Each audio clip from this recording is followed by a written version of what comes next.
Welcome back to Elvis and the Legends. Please like, share, and subscribe. A Missouri woman is changing her not guilty plea to federal charges, accusing her of concocting a brazen plot to defraud Elvis Presley's family by trying to auction off his Graceland mansion and property before a judge halted the mysterious foreclosure sale, court records showed. A calendar entry for U.S. District Judge John Fawkes showed that Lisa Jean Findley is changing her plea to charges of mail fraud and aggravated identity theft. Court records do not show what the new plea will be. A court hearing is scheduled for Tuesday morning in Memphis. Findley, of Kimberling City, falsely claimed Presley's daughter borrowed $3.8 million from a bogus private lender and had pledged Graceland as collateral for the loan before her death in January 2023. Prosecutors said when she was charged in August 2024. She then threatened to sell Graceland to the highest bidder if Presley's family didn't pay a $2.85 million settlement, according to authorities. Findley posed as three different people, allegedly involved with the fake lender, fabricated loan documents, and published a fraudulent foreclosure notice in a Memphis newspaper, announcing the auction of Graceland in May 2024. Prosecutors said a judge stopped the sale after Presley's granddaughter sued.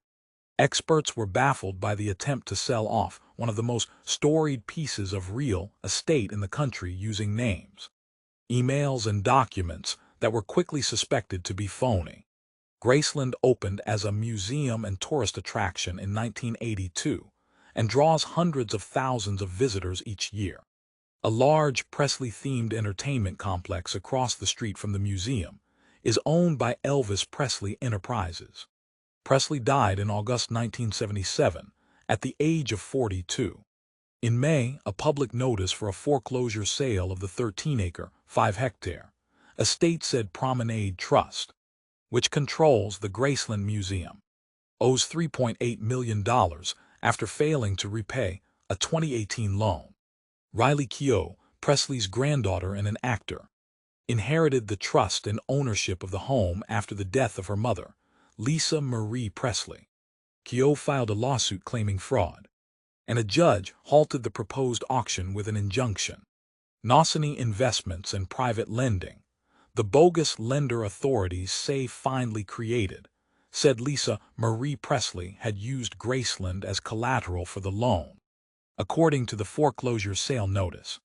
Keough's lawsuit alleged that Nosany presented fraudulent documents regarding the loan in September 2023, and that Lisa Marie Presley never borrowed money from Nosany.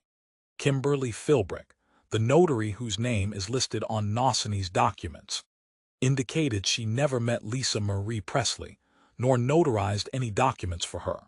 According to the estate's lawsuit, the judge said the notary's affidavit brings into question the authenticity of the signature.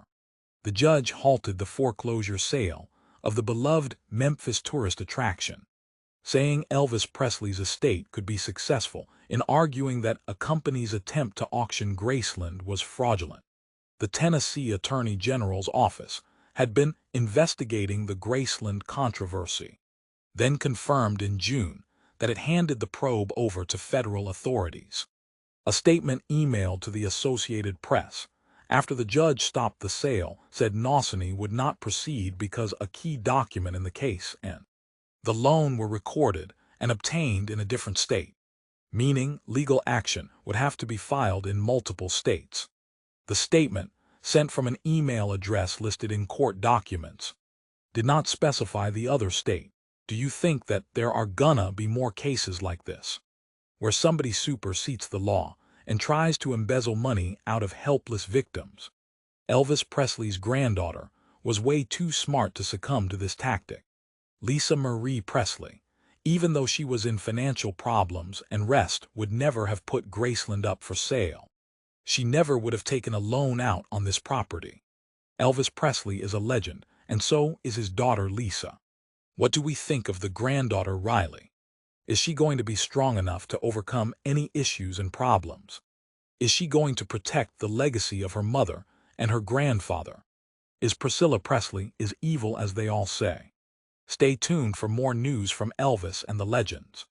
We are going to cover a lot of topics in 2025. A lot of different celebrities like Barbara Streisand, Tom Jones and Margaret, Michael Jackson and others. Who would you like to hear about? We will cover the news, the passings of legends as they pass away. I would like to know what your thoughts are on all of this. We may even cover some gossip because gossip sometimes is truth. In every dishonesty, there's usually a shade of truth to it. Your host Joe Sins will also be reading books. I'm just going to be a small part of the channel myself. For example, here's something else that we may cover on this channel. This is from an article on the Daily Express. Elvis passed away 45 years ago upstairs at Graceland and is now buried next to the mansion in the meditation garden with his parents, grandmother and grandson, in the near half-century since his untimely death at 42. Some fans claim conspiracy theories, like the singer still being alive. But what about the idea of his ghost haunting his home? That's the belief of some of his close family members. Appearing on the Memphis Mafia YouTube channel, Danny Smith, who grew up with the king at Graceland and is the son of Elvis' cousin Billy, was asked if he thinks the music icon's spirit walks around Graceland. He replied, "I think it does because Elvis loved Graceland so much and that was his home. That was his relaxation place. His needed place. It depends on what you believe. Spirit, presence, ghost, however you may want to look at it. But yes, I would almost in my heart think yes if anywhere. I think of any place he'd be really felt. And I haven't been to Graceland in a long time. I think it would be Graceland. That was the place that he just loved." I hope you enjoy this video. Please leave a comment. Please subscribe to Elvis and the Legends and his sister channel Rare Elvis Photos. All right, everybody, this is just a test. Who is here right now? First off, obviously that's not me talking. This may be a way for me to bring some other Elvis news and articles onto this channel, in between me reading books and making music and doing some other videos. So I did want to let you guys know that, and I wanted to come on here, you know, because you might be curious, hey, what the heck is that? That's not Joe's voice. But, you know, with technology and so much out there that, you know, for one thing, I'm just one person. It's going to be impossible to cover everything. And it might bring some people to this channel that might learn a greater appreciation for Elvis Presley when we do the videos that we do, the reading of the books, the talking about his life and his legacy. And that's really what I would like to do. You know, obviously, Rare Elvis Photos, I built that from scratch. And we have 63,000 subscribers that love Elvis Presley. Elvis and the Legends is a newer channel. Not very many subscribers. And in fact, most of you are here from Rare Elvis Photos that I invited you over. So anyways, I'm just curious. I know that there is traditionalism and thoughts about this stuff and AI, you know, it can help save time, but it doesn't have the heart and the emotion. But it can bring the news. It can bring maybe things that you haven't heard about, topics that you haven't even thought about, that I just don't have time or a voice to do videos all day long. You know, once again, I appreciate y'all. I appreciate your opinion. I'm probably going to test this out a little bit, and it may not even do well. You know, YouTube is a very smart algorithm out there. It knows originality, and it might not like this AI character that I've created to do this reading of the news articles. All right, well, hope you have a wonderful day. This is Elvis and the Legends and Rare Elvis Photos. TCB.